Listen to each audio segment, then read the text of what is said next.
Queridos amigos, sean todos ustedes bienvenidos aquí a un nuevo episodio de Contracultura. Hoy día el tercer episodio que tenemos con nuestro amigo y panelista oficial ya de Contracultura, Roberto García, nuestro amigo que es psicólogo y que nos está ayudando a descifrar qué es lo que hay detrás de las comunicaciones de masas, cómo los psicópatas utilizan ciertas técnicas para poder manipular a la gente, etcétera, y muchas cosas más muy interesantes que vamos a estar viendo en esta serie de programas. Así que hoy día estoy nuevamente con Roberto García. ¿Cómo estás, Roberto? Bienvenido a Contracultura una vez más. Muy bien, amigo. Encantado de estar acá y de siempre poder entregar algo de valor a las personas que están en la trinchera de la verdad. Oye, primero que todo, ¿qué te parece la recepción que han tenido en los programas que hemos hecho? La gente parece que es lo que estaba buscando. Mucha gente se siente, porque incluso los medios de prensa masivos le dicen que están prácticamente locos por pensar de determinada manera u otra. Y parece que esto está resultando bien porque la gente tenía una necesidad de al menos que un profesional de la salud le reafirmara que no estaban locos ni estaban equivocados. Exactamente, siempre ha sido una estrategia elegida y favorita de los grupos de poder, el atomizar a las personas que pueden generarles cualquier tipo digamos, de interferencia a sus planes asquerosos. Y atomizar, ¿qué es? Hacer que todos se apunten con los dedos, que se sientan aislados y que escondan estas inquietudes que tienen por vergüenza, miedo o a estar loco o equivocado o a ser juzgado. Recordemos que la estrategia siempre primordial de estos grupos es la utilización del miedo. El miedo es el componente esencial. Bueno, si se fijan, en el capítulo pasado vimos el tema de los psiquiatras, nos adentramos en la ponerología, vimos también lo que significa la patocracia, que es cuando estos psicópatas ya se adueñan del poder y establecen un sistema de gobierno basado en la psicopatía para poder lograr sus fines. Y hoy día vamos a profundizar un poco más en eso, porque es un tema bastante profundo, y también vamos a hablar de algo que yo estoy seguro que a todos ustedes les va a interesar y están esperando escuchar de Roberto. Me refiero a técnicas más claras de manipulación de masa. Vimos algunas en el primer episodio, pero hoy día vamos a profundizar mucho más en eso. Y quiero partir leyéndoles una pequeña definición de qué es lo que son los psicópatas para poner todo esto en contexto. Y les recuerdo, si es primera vez que están aquí, encarecidamente vean los dos programas anteriores. Voy a dejar los links en la descripción del video, porque si no va a ser imposible prácticamente que se adentren a este episodio sin haber visto los anteriores. Estamos armando una antología con Roberto García. Los psicópatas utilizan encanto superficial, manipulación, engaño, intimidación y violencia para controlar a los otros y satisfacer sus propias necesidades egoístas. Carecen de conciencia y sentimientos hacia los demás. Con sangre fría cogen lo que quieren y hacen lo que les apetece, violando las normas, expectativas sociales sin el más leve remordimiento, culpa y vergüenza. ¿Qué nos podrías decir de eso para empezar a poner este programa en contexto, amigo Roberto?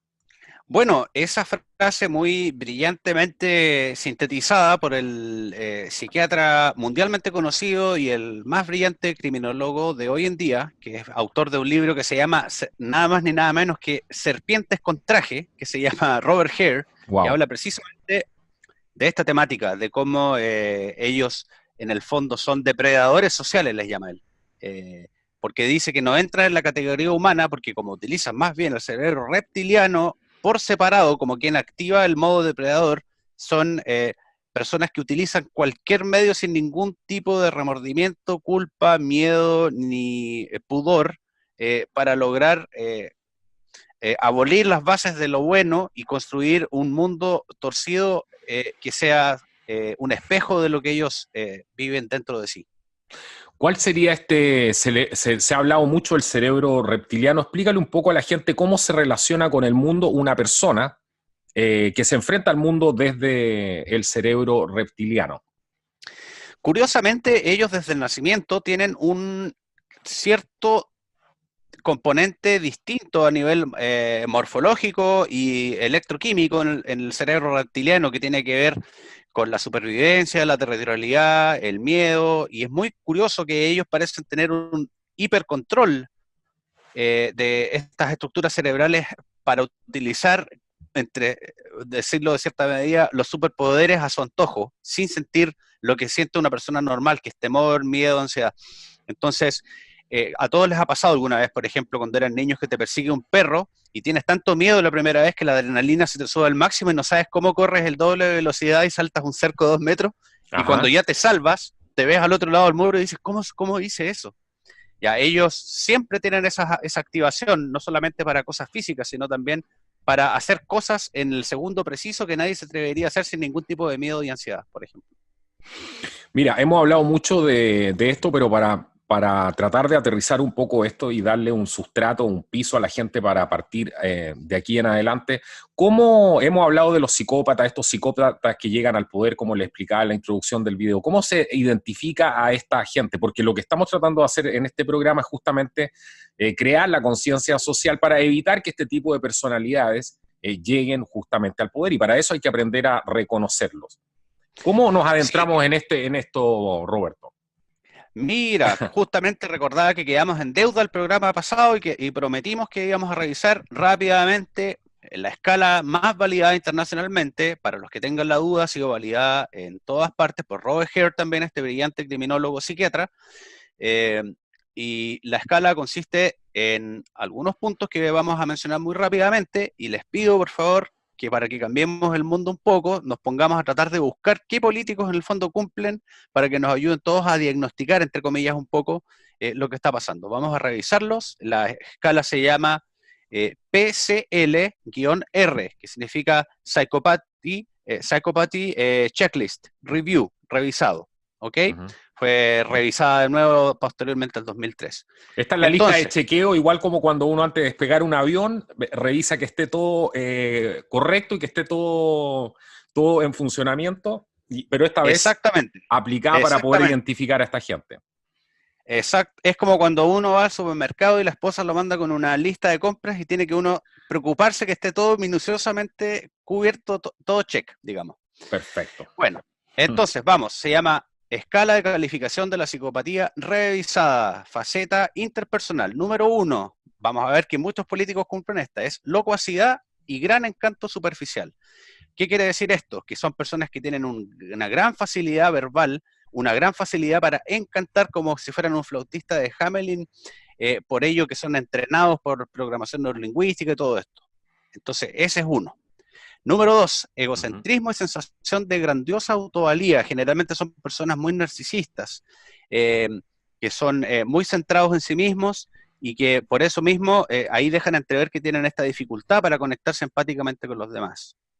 Después viene mentira patológica, o sea que mienten de forma compulsiva sin ninguna culpa, y que tú puedes ver esto muchas veces en las entrevistas de los políticos cuando los entrevistan, por ejemplo, el 90, el 95, el 2000, y cada entrevista se contradicen a sí mismos, que creen primero que la derecha está bien, después dicen que la izquierda está bien, que este tratado está bien, después que este está mal, y se contradicen a sí mismos continuamente sin ningún tipo de vergüenza ni pudor. Eh, Ujú. Después, manipulación, obviamente que tiene que ver con manipular las emociones de los demás, decirles yo les voy a, como es el populismo, les voy a repartir toneladas de pan, pescado y vino a todo el mundo, promesas que no se pueden cumplir, apelando a la emoción y la necesidad de las personas. Ujú. Después, falta de remordimiento y culpa. Bueno, esto ya está de más decir. Cometen crímenes y después les preguntan si tienen algún mea culpa que decir, y generalmente no tienen ningún mea culpa, les da exactamente lo mismo. Es más, en los programas de televisión se hacen los ofendidos descaradamente más encima. Oye, Hasta ahí vamos ya espérate, más. ¿tú cuántas Sí, llevas ahora? ¿Cuántas llevas? mira, llevamos 1, 2, 3, 4, 5 hasta ahora. Ya, yo ya se me ocurren no sé cuántos políticos que cumplen con esto y recién vamos en las 5. A ver, sigamos, a ver qué más podemos. Imagínate, Claro. imagínate que ya llegamos recién en las 5 y ya estamos, no se salva casi ninguno. Después, vamos, número posterior viene escasa profundidad de los afectos, o sea, ellos tienen una forma de simular los afectos de forma completamente teatral. De hecho, la mayoría de ellos dicen que son profundamente muy buenos actores, todos serían dignos del Oscar prácticamente. Saben cómo hacer como que están sintiendo ciertas emociones para generar falsa empatía con las personas. Eh, Después, insensibilidad y falta de empatía. O sea, después cuando no cumplen las promesas están todos muertos de hambre o todos súper empobrecidos, no reciben las promesas cumplidas, no reciben ninguno de los beneficios todos los votantes, y ese cumpliría un ítem que yo creo que todos los políticos del mundo, no sé si estás de acuerdo conmigo, Carlos, cumplen. Exactamente, sí, estaba pensando justamente en lo mismo. ¿Qué más tenemos en la caja de Pandora esta? Después tenemos otro ingrediente que parece que todos cumplen dentro de esta escala para diagnosticar psicópata. Incapacidad para aceptar la responsabilidad de las propias acciones. Yo no fui. Yo no fui, claro. Ese creo que lo hemos visto, yo creo, en la mayoría de los políticos. Oye, hasta ahora ya hemos casi cumplida la lista completa. Parece que no se va a salvar ningún político del mundo. Vamos a tener que sacarlos a todos despedidos. Imagínate.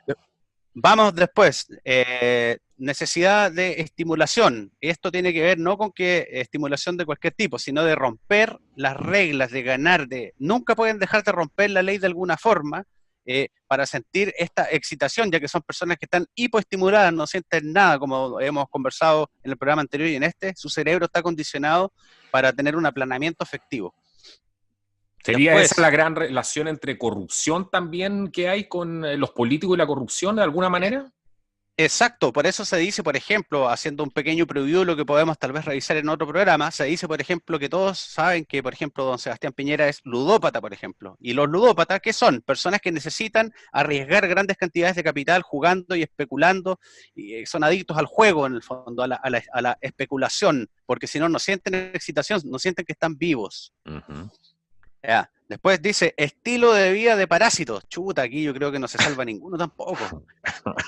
¿Qué es lo que hace un parásito? No produce nada, en el fondo se alimenta de los demás. Yo creo que todos los políticos, en el fondo, sobre todo en Chile, que tenemos los super soldazos prácticamente más grandes del mundo entero, todos tienen vida de parásito. Sí, de la Reserva Federal hacia abajo, todos cumplen con el mismo comportamiento. Exacto, exacto. Después, falta de metas realistas a largo plazo. Todos prometen que van a traer grandes manás lloviendo del cielo y generalmente no lo pueden cumplir.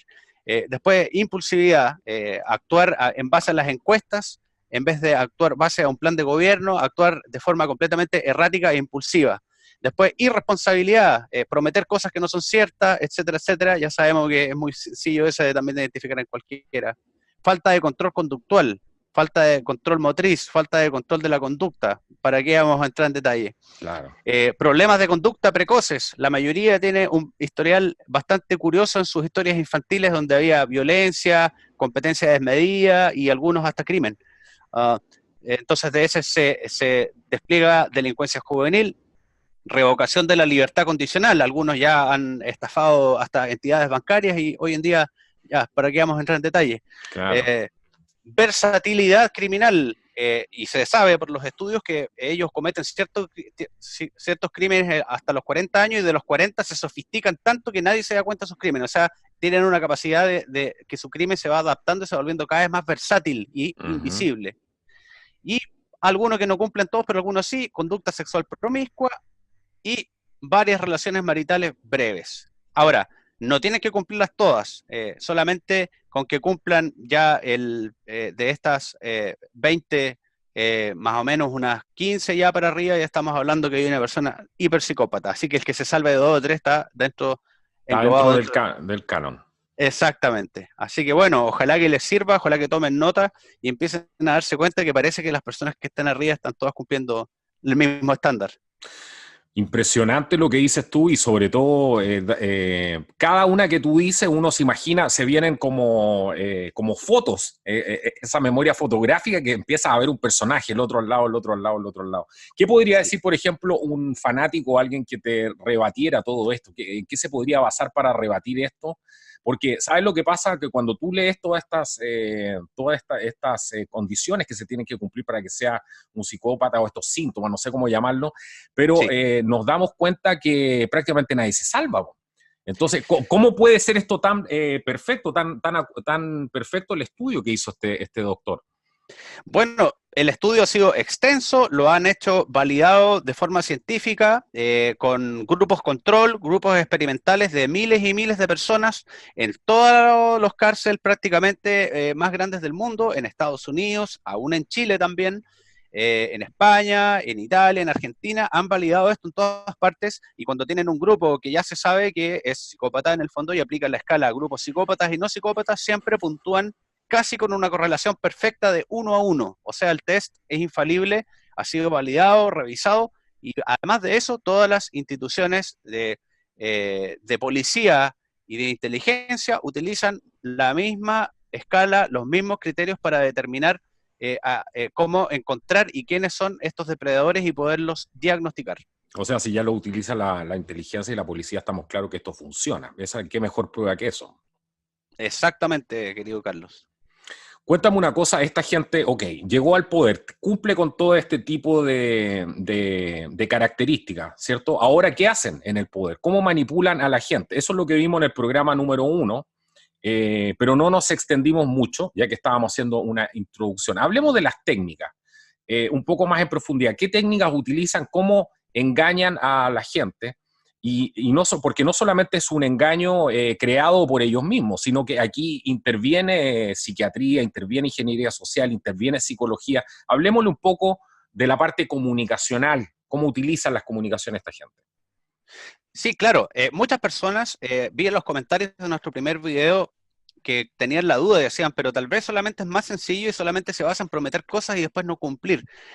Pero no tendría lógica, porque ¿cómo van a seguir las personas votando y una otra vez por los mismos mandatarios que ya saben empíricamente que no cumplen? Y ahí te das cuenta que se aprueba la hipótesis de que hay algo interno que conduce a las personas a actuar de una forma irracional, que muchas veces en el fondo pasa por sobre la barrera de, el filtro cognitivo.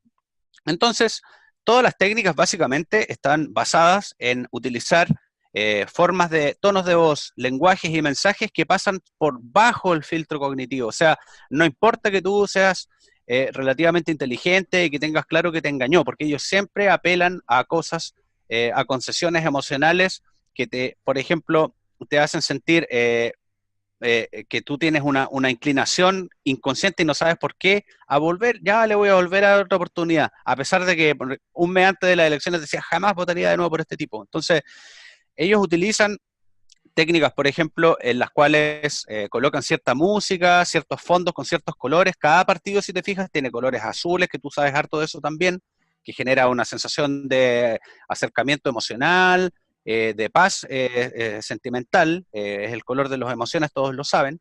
El amarillo, que tiene que ver con una apertura al cambio, el rojo, que tiene que ver con intensificar la furia, y si te fijas, ciertos partidos tienen más éxito con producir eso en las personas, Sí. y así hay una serie de significaciones, eso lo estudió un psicólogo que se llama Max Lucher, que es la psicología de los colores, que usaron tanto los políticos sus conocimientos que él se retiró de la psicología. Imagínate, un psicólogo suizo, pionero de esto de los símbolos subconscientes que generan una especie de hipnosis colectiva, que están escondidos en las letras, escondidos en los colores. En las corbatas incluso de los políticos, según los temas que uno habla, que van a hablar, si te fijas, siempre está, para que la gente lo sepa en la casa, las corbatas. Fíjense los colores de las corbatas. Si un presidente va a hablar de algo puntual y necesita transmitir un mensaje de fuerza, la corbata normalmente es roja. Si está tratando de buscar un acuerdo y tratar de llegar a un acuerdo en una posición compleja, ese día usa una corbata azul, por ejemplo. Son cosas que uno va viendo recurrentemente. Exactamente.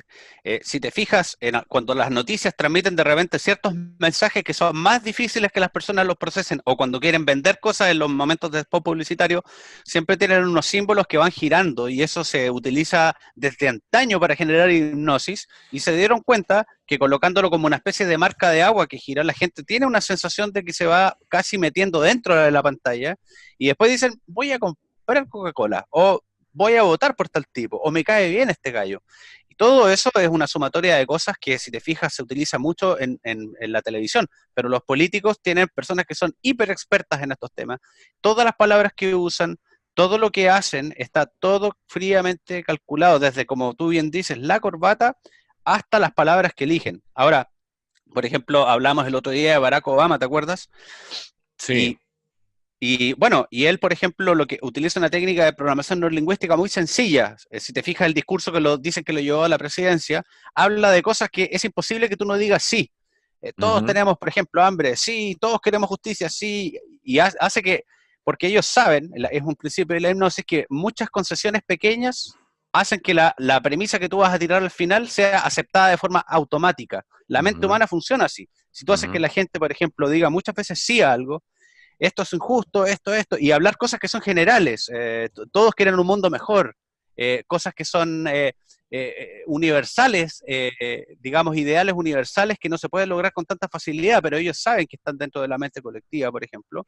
Y después de terminar de decir muchas concesiones pequeñas, dice, y por eso yo les prometo que voy a ser presidente, y ahí todos sí, se vuelven locos, aplaudiendo por Barack Obama, y eso son todas técnicas de programación neurolingüística.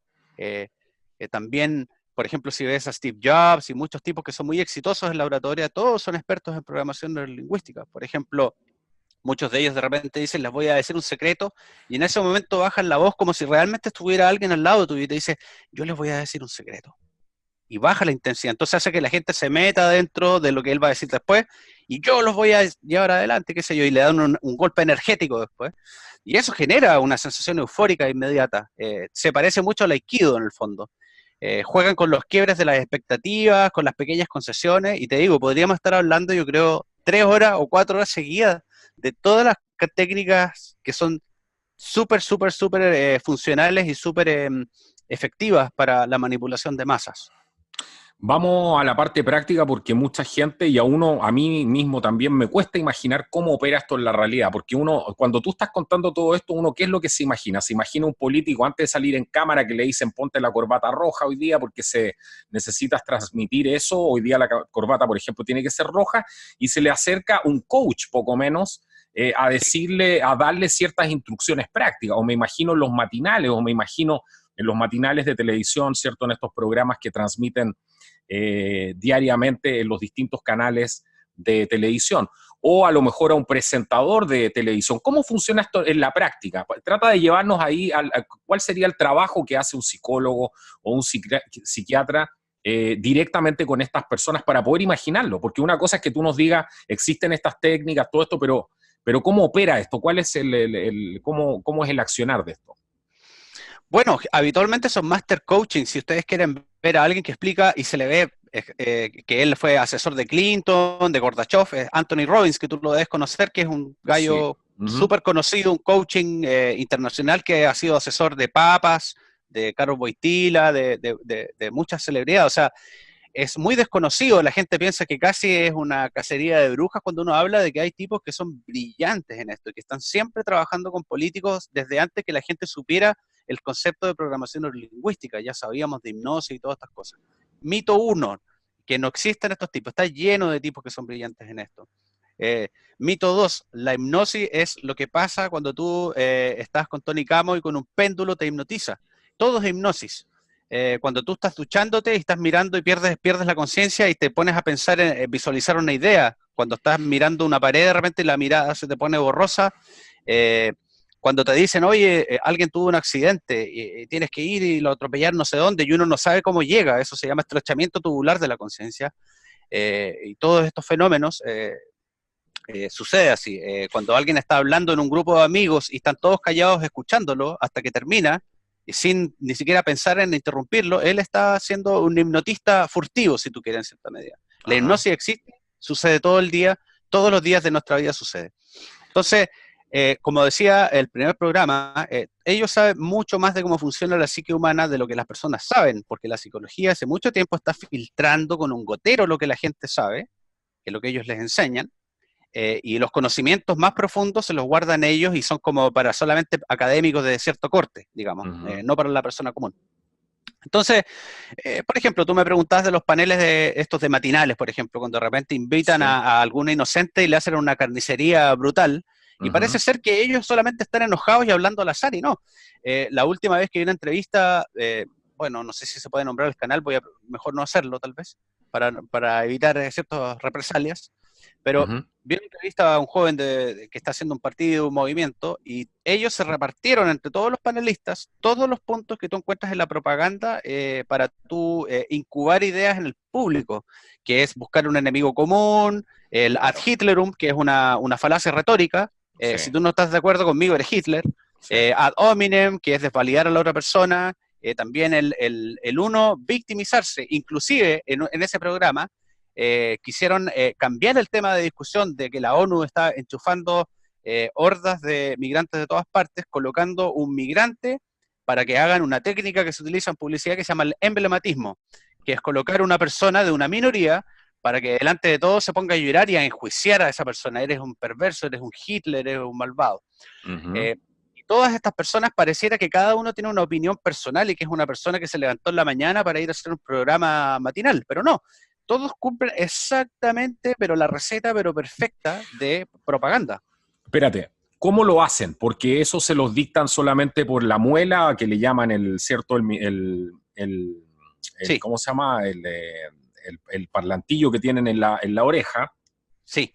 Lo ven en una reunión de pauta antes, es una mezcla de todo, además le van diciendo dile esto otro, porque es completamente sospechoso todo esto.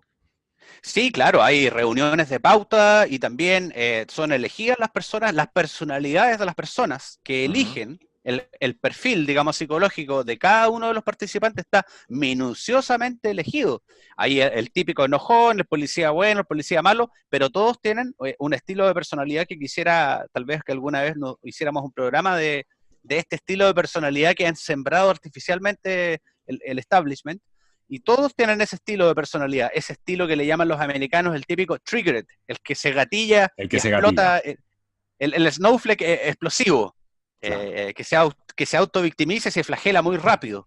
Entonces, es muy curioso que la gente de repente piense que son personas como que se levantan en la mañana y dicen, voy a firmar el programa. Están todos elegidos primero, sus perfiles están elegidos, sus creencias están inception, digamos, les enseñan ciertas cosas, los hacen idealizar un cuerpo común, como lo que sucedió en el escándalo de Google. Las personas que estaban en el staff cuando revisamos eran todos más o menos del mismo corte.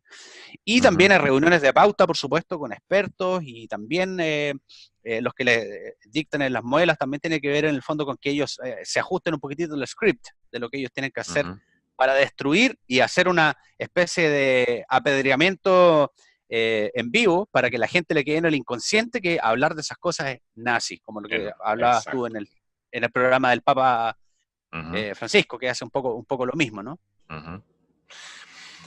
A ver, Roberto, ¿qué es lo que puede hacer la gente en la casa frente a todo esto? Porque tenemos un poco el diagnóstico, sabemos lo que está pasando, la gente ya no le cree nada a la televisión, pero todavía tienen un gran porcentaje de gente completamente cautiva. ¿Qué es lo que puede hacer la gente frente a todo esto, Roberto? ¿Cómo lo ves tú y qué consejo le darías a la gente?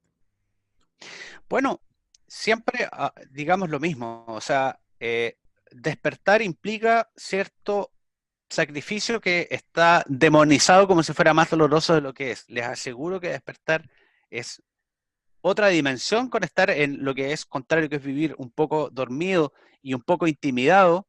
Recordemos, como lo repetimos y siempre lo vamos a seguir repitiendo, que ellos utilizan el miedo porque ellos saben que esa estructura del cerebro, que es la amígdala cerebral del cerebro reptiliano, cuando se activa la persona entra en modo batalla, modo huida o modo sumisión. Entonces, son tres las opciones nomás. Ellos saben que si van produciendo miedo sistemático, con estos boogeyman, con estos cucos que en realidad no existen, no eres nazi, no eres malo, no eres raro, no estás loco, no tengas miedo. Ellos saben que en el fondo está esa inquietud porque ellos la han sembrado con las películas, con todo, pero en el fondo el creer en ti mismo implica un poco el renunciar a vivir en la sumisión y como dicen por ahí, escindir de eso, elevarte por sobre de esos mecanismos en el fondo. Como dice un colega que yo quiero mucho, dice, cuando te lleguen esos golpes, esas balas y esos cuchillos, conviértete en un estado gaseoso y pasa al otro lado. En el fondo son cucos, son miedos.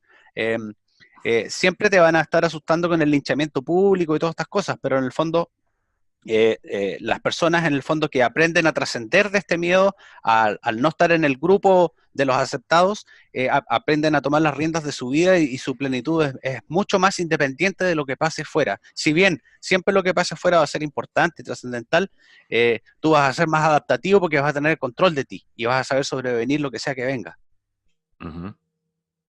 Qué interesante. Bueno, yo no puedo dejar de, antes de que nos vayamos, quiero que de alguna manera le digas a la gente, ¿cómo ves tú el futuro con toda la manipulación mediática, con esta gente que tenemos además en el poder, que es gente bastante especial? Ya hemos visto, yo creo que hay mucha gente que pensaba y decía, bueno, esto es algo raro, ¿por qué esta gente cumple con los mismos perfiles? ¿Por qué le da lo mismo lo que pase con nosotros? Que es lo que estábamos hablando en el programa número 2, que veíamos que a la gente ya no le importaba todo, la gente estaba percibiendo que a aquellos que los estaban gobernando no les importan sus destinos. Entonces, ¿cómo crees tú cuáles crees que podrían ser las armas que se podría utilizar para vencer este control mental, por un lado, que ejercen los medios de comunicación, y también este control que va asociado a que la misma gente que ya le han lavado el cerebro demonice a las otras personas? ¿Tienes alguna fórmula respecto a eso? Yo creo que sería tal vez muy sintética mi ofrecimiento de ayuda después de lo que compartimos antes, y podría ser la idea de que la verdad te va a hacer libre, y que además una idea de San Agustín que me gusta mucho es que la verdad es un león que cuando lo dejas salir se defiende por sí solo, versus la mentira, que necesita más mentiras siempre para seguirse alimentando. Todos conocen a alguien que está equivocado. Si sientes que esa persona puede ser orientada, hazlo.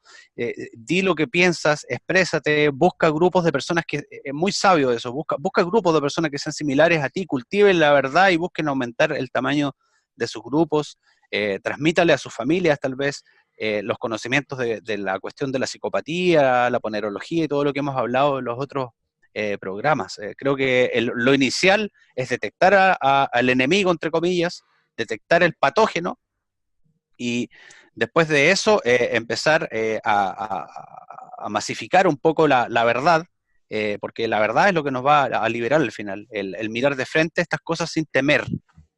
Y como dijimos en el programa anterior, sí, temer, pero que el temor no se apodere de ti, en el fondo. Claro. Es súper importante eso. Yo siempre he pensado que la trampa que nos están tendiendo es llevarnos a caer justamente en la violencia para que perdamos nuestra superioridad moral. Creo que, y por eso me hace tanto sentido lo que tú acabas de decir, porque finalmente si uno termina cayendo en esta trampa, que es esta psicosis colectiva que pretenden generar, vamos a terminar perdiendo nuestra superioridad moral, y esa superioridad moral nos la da el hecho de estar del lado de la verdad. De hecho, nosotros somos capaces de defender y de hacer programas como estos sin ofender absolutamente a nadie. Y eso es algo que la televisión, por ejemplo, con la manipulación de masa y todo, es absolutamente incapaz de hacer. ¿Por qué? Porque están promoviendo un caos social. Entonces yo encuentro muy bueno el mensaje que tú acabas de dar. No sé si estás de acuerdo con el tema de que es importante que la gente entienda que no puede perder su superioridad moral, ya que la verdad se defiende a sí misma. Yo lo he dicho varias veces y creo exactamente lo mismo que acabas de decir tú. Precisamente, yo concuerdo contigo, no lo podría haber dicho mejor.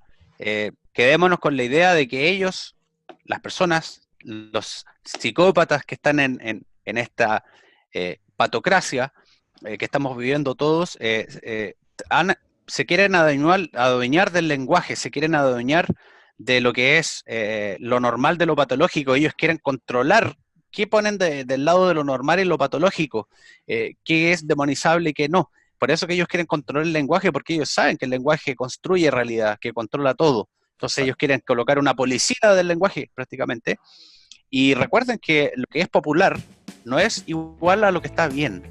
Uno intrínsecamente, y esto lo quiero siempre transmitir a todos mis pacientes, a todos mis amigos, a todos tienen interiormente una conciencia, salvo los psicópatas, que te dice las cosas que están bien y las que no.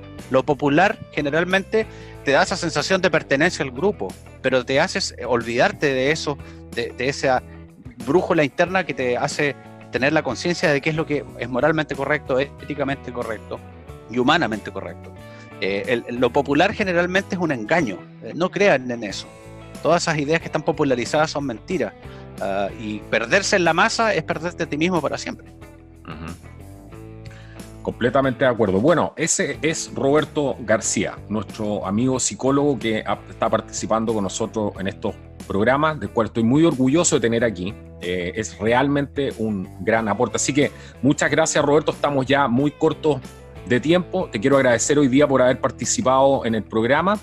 A los amigos decirle que compartan esta información que no van a encontrar en otro lado. Estamos tratando de hacer un trabajo único, que es entregar información y también entregar la contención para poder lidiar con eso. Eso es algo completamente único que estamos haciendo con Roberto acá, que no conocemos en otra parte del mundo. Así que apóyennos, abajo están los enlaces para que nos puedan apoyar en el canal y podamos seguir haciendo esta información porque la censura está muy fuerte. Esto ha sido Contracultura. Nos vemos en un próximo programa.